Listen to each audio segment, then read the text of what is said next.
El amanecer tiñó de tonos ámbar las colinas que rodeaban la base aérea de Torrejón de Ardoz. Los primeros rayos del sol se reflejaban sobre los hangares, mientras el eco de las botas militares marcaba el comienzo de otra jornada rutinaria.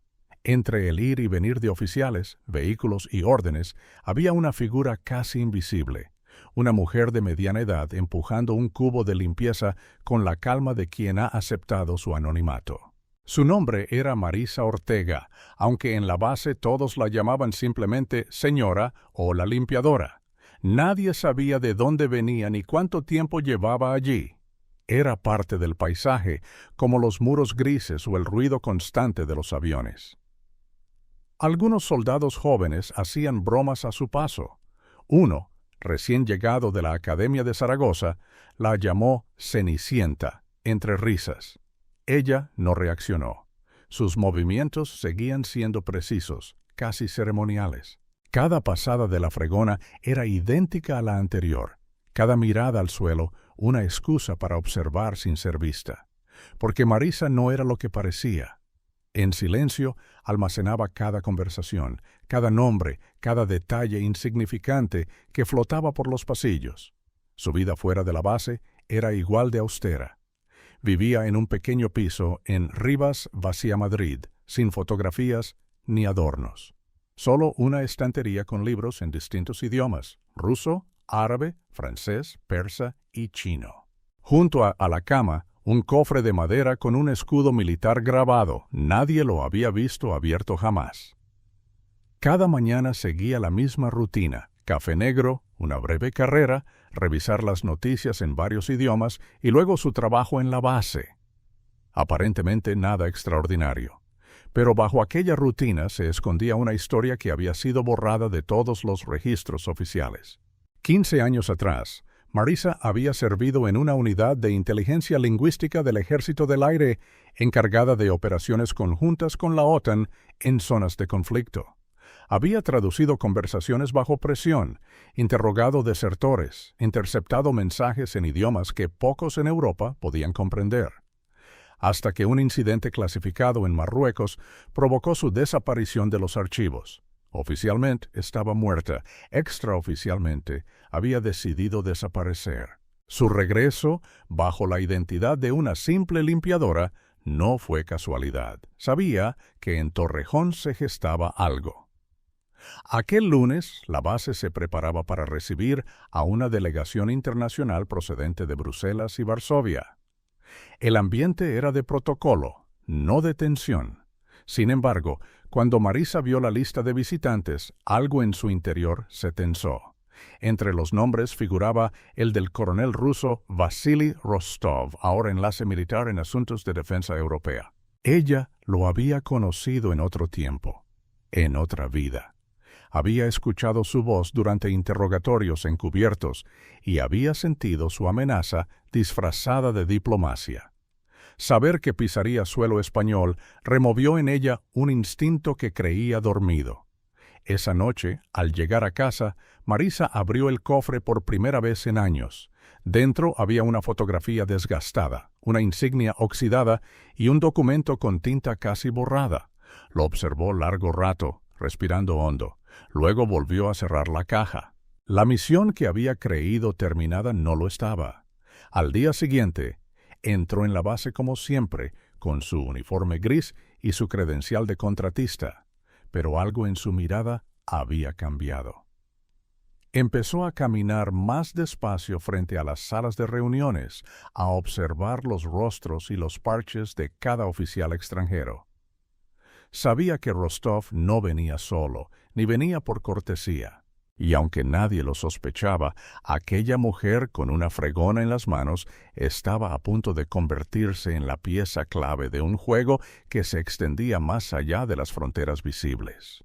La llegada de la delegación fue puntual, escoltada por vehículos oficiales y saludos rígidos. Las banderas ondeaban a lo largo de la entrada principal y los soldados mantenían una compostura impecable.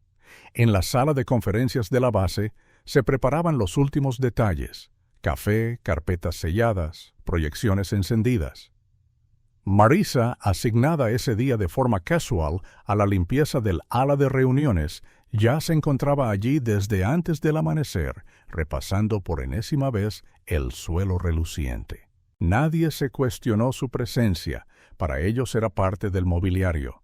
Los delegados entraron uno a uno, intercambiando saludos y sonrisas forzadas.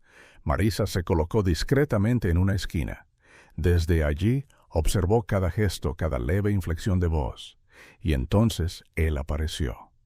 Rostov, más envejecido, con pasos lentos pero mirada aún afilada. Entró con aire contenido, casi teatral.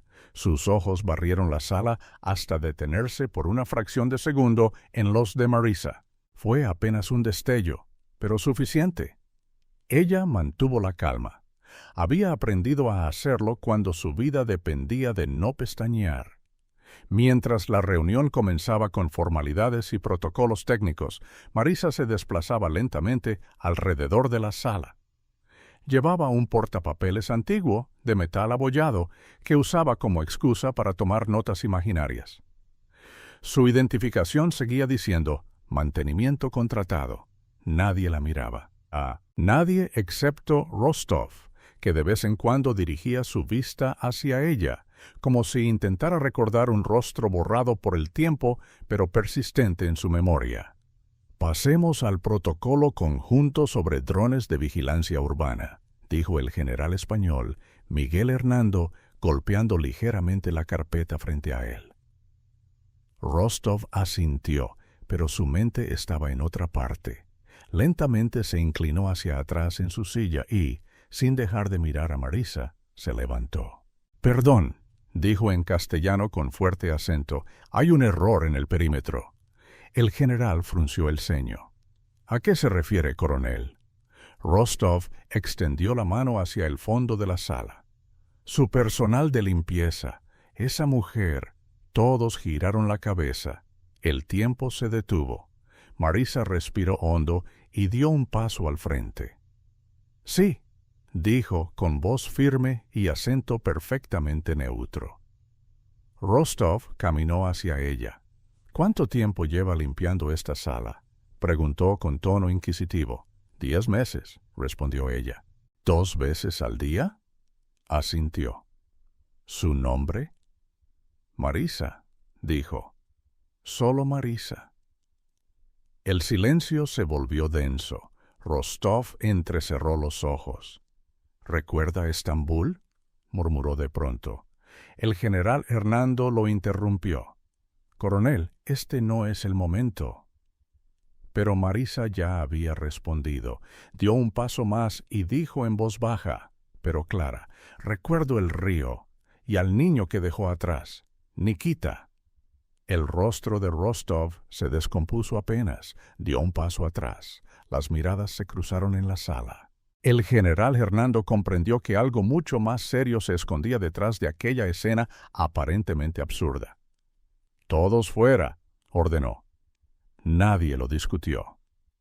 En cuanto se cerraron las puertas, Marisa caminó hasta un panel oculto en la pared, lo abrió con precisión y extrajo un pequeño paquete negro.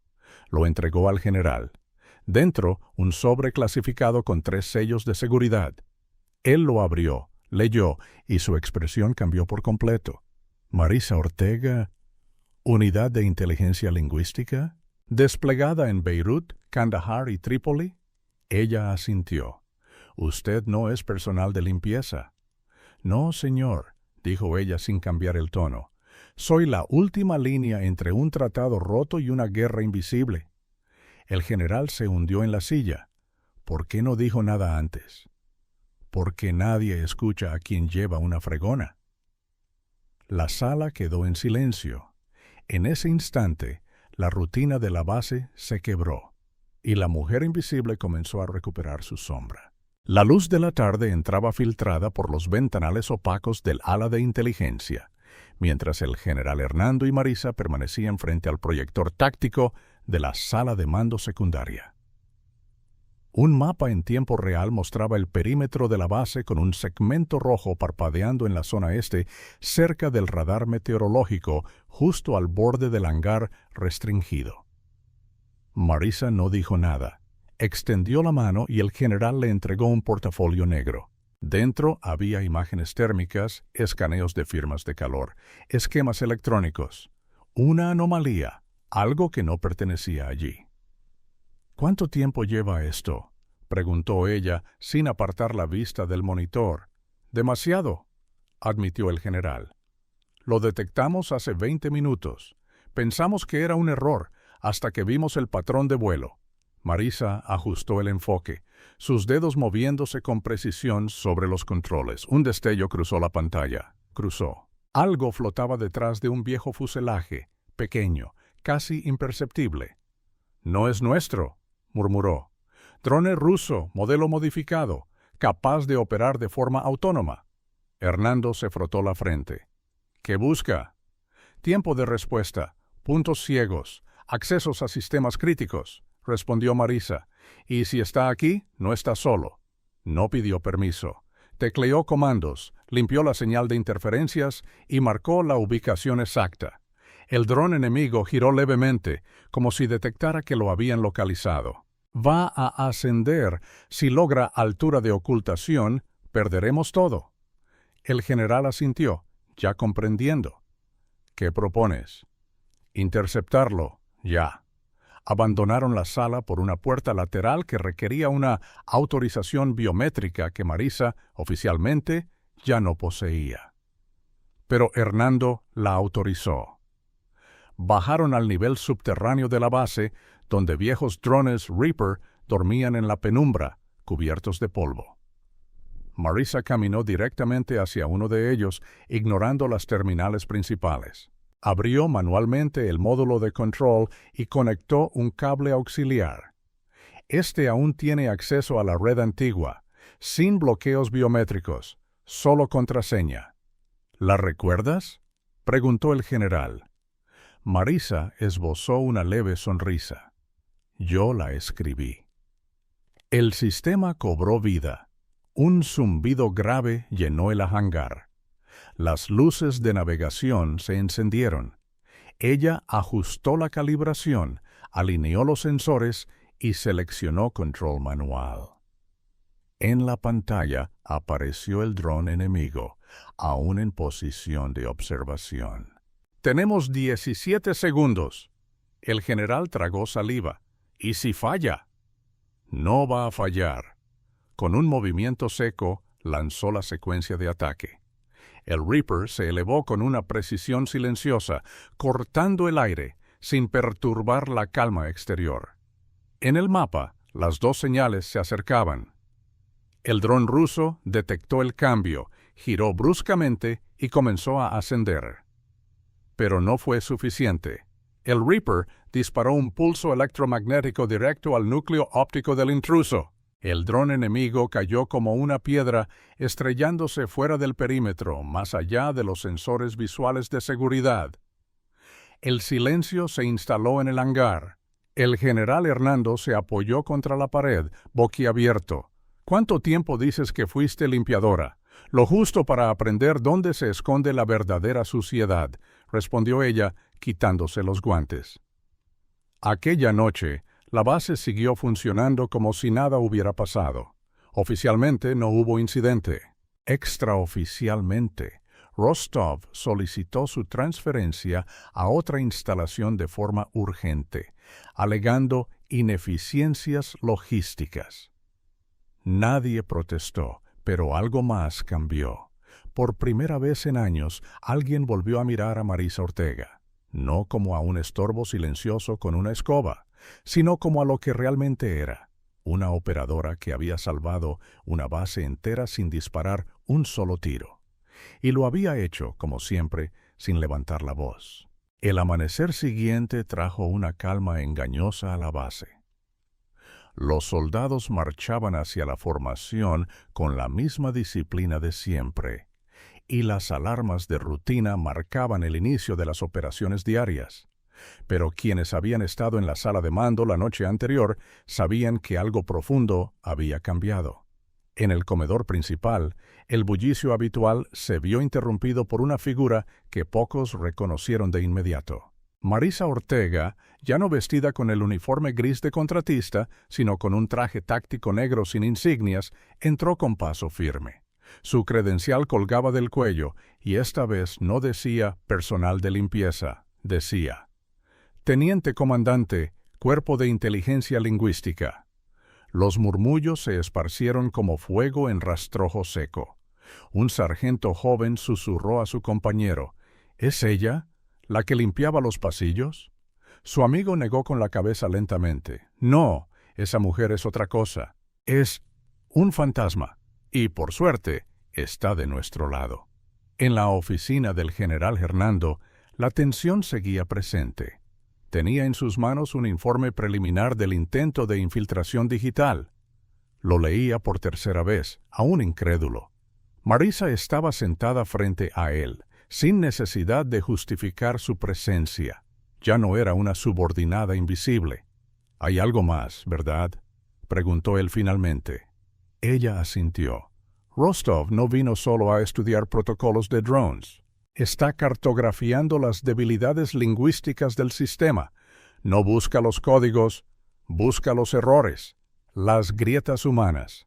Errores de traducción, errores de interpretación, pequeños fallos en dialectos, acentos mal colocados, construcciones gramaticales que pueden modificar el significado de una orden. Y lo más preocupante, están alimentando modelos de lenguaje automatizado con datos manipulados. Si un operador confía ciegamente en una traducción mal entrenada, puede dar una orden que cueste vidas. El general cerró el informe con fuerza. ¿Qué propones?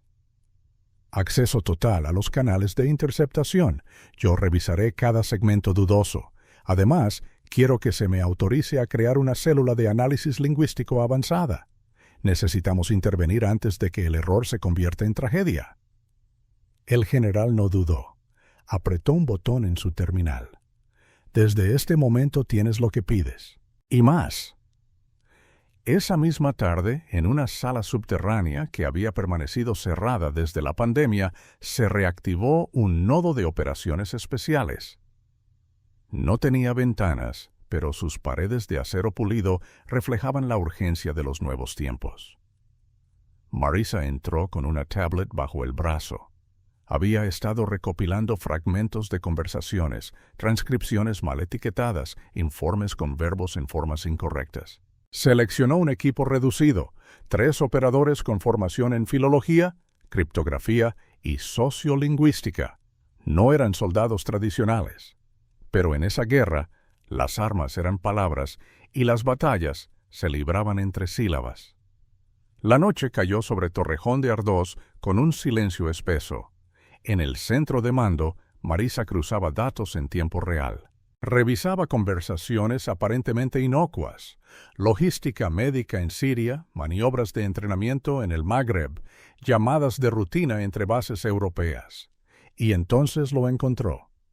Un intercambio en árabe clásico con modismos antiguos, imposibles en un contexto moderno. Era un mensaje encriptado dentro de una falsa coordinación humanitaria. Su corazón no se aceleró. No lo necesitaba. Había esperado ese momento. Trazó la fuente, la trianguló, identificó el patrón. La ubicación, una torre de comunicaciones civil a 80 kilómetros de la base. El general autorizó la intervención. Un pelotón salió en silencio. 29 minutos después, Marisa recibió la confirmación. 2 operadores capturados y un transmisor con software de intrusión de día cero. El ataque había sido detenido. Gracias a una palabra. Gracias a una mujer que, hasta hace poco, nadie escuchaba. Y mientras el resto de la base dormía, Marisa Ortega continuó trabajando, no por gloria. No por venganza, sino porque sabía que la próxima amenaza no vendría con un misil, sino con una oración mal entendida. A la mañana siguiente, el aire en la base se sentía diferente. No era visible, pero estaba ahí. Una mezcla de respeto silencioso y temor contenido. Marisa Ortega ya no era un fantasma. Ahora todos sabían su nombre, aunque aún no comprendían del todo quién era.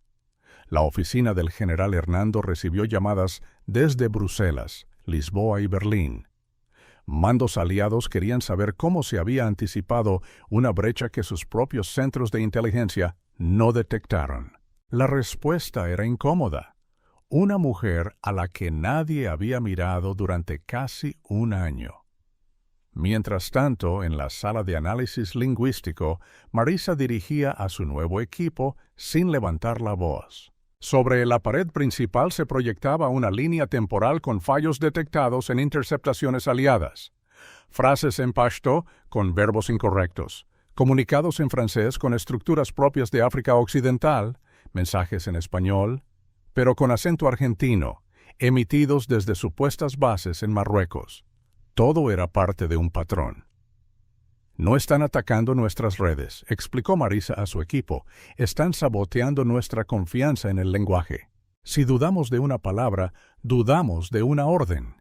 Y si dudamos de una orden, la cadena de mando se resquebraja. Uno de los analistas, un joven teniente llamado Ramírez, levantó la mano. ¿Y si ya han sembrado el caos en otros frentes? Marisa asintió. Lo más probable. Nuestra misión no es solo prevenir, sino corregir, restablecer la nitidez en las comunicaciones. Durante horas, cruzaron mensajes, aislaron expresiones, reconstruyeron patrones sintácticos. Fue Ramírez quien identificó un término extraño en una comunicación supuestamente iraní, una palabra obsoleta usada solo en manuales soviéticos de infiltración.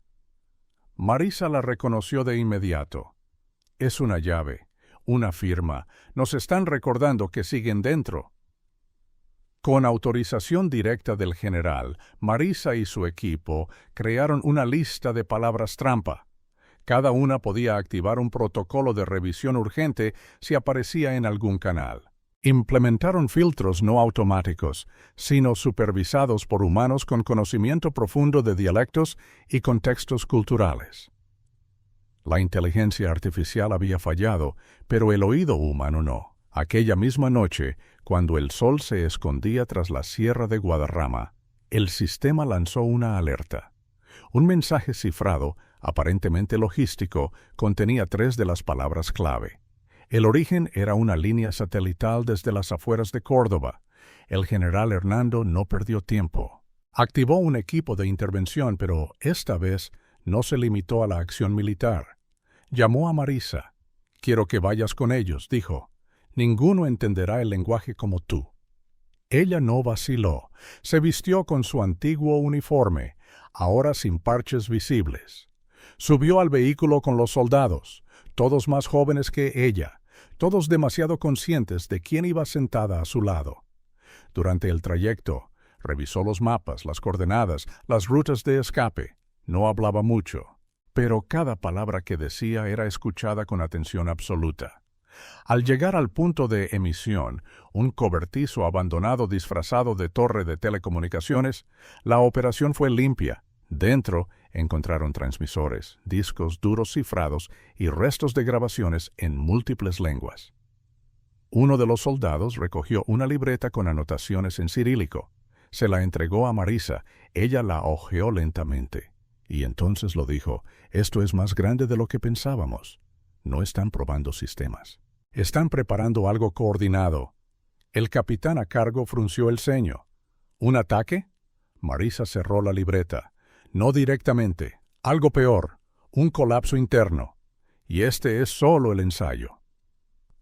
La base había resistido por ahora, pero la guerra que se avecinaba no se libraría con armas. Sería una guerra de palabras, de símbolos, de significados, y solo quienes supieran escuchar podrían ganarla. En los días siguientes, la base de Torrejón se transformó sin necesidad de decretos ni comunicados oficiales. Los operadores de comunicaciones comenzaron a revisar sus propias frases antes de transmitirlas. Los oficiales más veteranos, que antes ignoraban los matices lingüísticos, ahora escuchaban con mayor atención. Algo profundo había cambiado. La conciencia de que el enemigo podía infiltrarse no con armas, sino con adjetivos mal colocados o acentos deliberadamente erróneos. Marisa se movía entre pasillos como siempre, sin ruido, pero ahora era saludada con respeto. El uniforme negro sin insignias que llevaba se había convertido en un símbolo, no de jerarquía, sino de conocimiento. Algunos la miraban con admiración, otros con desconfianza, pero todos sabían que su presencia era esencial. En una reunión restringida con jefes de sección, el general Hernando explicó con crudeza la nueva situación. Ya no se trata de proteger documentos, sino de proteger significados. La próxima filtración no será por una contraseña rota, sino por una palabra mal entendida. Marisa presentó un informe devastador, un mapa interactivo de mensajes interceptados en español con errores deliberados que sugerían intentos de provocar tensiones internas en varias bases europeas. Había frases cuidadosamente diseñadas para malinterpretarse, órdenes ambiguas dirigidas a provocar retrasos en cadenas de mando y mensajes oficiales con construcciones que imitaban el lenguaje de grupos disidentes. El teniente Ramírez, con el rostro pálido, murmuró: «Están sembrando el caos con nuestros propios idiomas». Marisa lo miró. «Y lo están haciendo con una precisión quirúrgica. Por eso debemos ser igual de precisos». Una madrugada, el sistema de monitoreo lanzó una alerta roja. Un mensaje cifrado, disfrazado como rutina médica, contenía construcciones gramaticales derivadas de instructivos de infiltración soviéticos. Marisa lo analizó en segundos. Esto es un llamado a activar células dormidas. El general Hernando no dudó. Ordenó el cierre temporal del perímetro exterior de la base. Las comunicaciones fueron canalizadas directamente al Centro de Análisis Lingüístico. Marisa trabajó durante 6 horas ininterrumpidas, cruzando mensajes, depurando frases, corrigiendo modulaciones. En una de ellas, detectó un vocativo poco habitual en árabe, una forma usada solo en regiones del este de Afganistán. Están triangulando a través de 3 culturas. No buscan penetrar el sistema, buscan hacerlo colapsar desde dentro. El equipo, agotado pero enfocado, comenzó a reconfigurar protocolos de comunicación interna. Marisa sugirió establecer palabras centinela, términos neutros que, al ser utilizados, obligaban a revisión doble de contexto.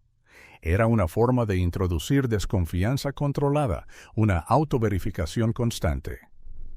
«No podemos evitar que el enemigo intente manipularnos», explicó, «pero sí podemos enseñarle a nuestro sistema a dudar de sí mismo de forma inteligente». Esa misma noche, una reunión urgente entre oficiales de la base y un grupo de analistas de Bruselas tuvo lugar vía enlace seguro. Marisa fue invitada, no como traductora, sino como interlocutora principal. Presentó la situación sin adornos. La guerra lingüística ya estaba en marcha. Nadie sabía su nombre completo, pero todos tomaban nota de cada palabra que pronunciaba. Al finalizar, uno de los oficiales europeos preguntó: «¿Cómo supiste que esto venía?» Marisa miró a la pantalla. «Porque lo he visto antes, en lugares donde las palabras valían más que las armas. Y porque, cuando limpias pasillos largos, aprendes a oír cosas que otros prefieren ignorar. Silencio». Luego, un asentimiento general. La sesión se cerró. El general Hernando la acompañó hasta la salida. «¿Tienes idea de lo que acabas de iniciar?», le preguntó en voz baja. Marisa sonrió apenas, una forma de defensa que nadie había considerado. Y en lo profundo de la base, en una sala donde antes se almacenaban cajas de suministros olvidados, ahora brillaban pantallas mostrando fonemas, sintaxis, modismos y algoritmos de traducción, como si fueran armas. Porque en esta nueva guerra lo eran. La madrugada del viernes llegó con una calma pesada, como si el aire mismo supiera que algo estaba por terminar o por comenzar. Marisa Ortega cruzó el patio central de la base sin prisa. Los focos aún parpadeaban en los extremos del perímetro y las torres de vigilancia parecían más altas que nunca. Dentro del Centro de Análisis Lingüístico, el ambiente era solemne. Algunos miembros de su equipo dormitaban sobre escritorios, otros revisaban datos en silencio. Nadie hablaba más de lo necesario. A las 05:17, una última transmisión anómala fue detectada. Provenía de una base aliada en el norte de África. El mensaje estaba cifrado bajo un protocolo médico, pero Marisa reconoció inmediatamente el patrón. Una estructura gramatical inspirada en textos religiosos antiguos, una técnica utilizada por redes clandestinas para ocultar instrucciones dentro de lecturas benignas. Marisa no tardó en descifrarlo. No era una orden directa, era una prueba. Un mensaje lanzado a múltiples nodos para observar quién lo notaba, y solo uno lo había hecho. Ellos. Nos están observando también a nosotros, murmuró. El general Hernando, que había llegado en silencio minutos antes, la escuchó con atención. ¿Y ahora qué hacemos?, preguntó. Marisa se quedó unos segundos en silencio. Luego apagó el proyector. Ahora dejamos de reaccionar y empezamos a anticipar. Creamos nuestro propio lenguaje, uno que no puedan replicar ni traducir sin contexto, uno vivo, humano. Horas más tarde, en una sala secundaria de mando, se realizó una reunión cerrada. Allí, el general le ofreció a Marisa un cargo permanente: liderar una nueva división dedicada exclusivamente a la defensa lingüística y cognitiva, no solo dentro de España, sino en colaboración directa con bases aliadas.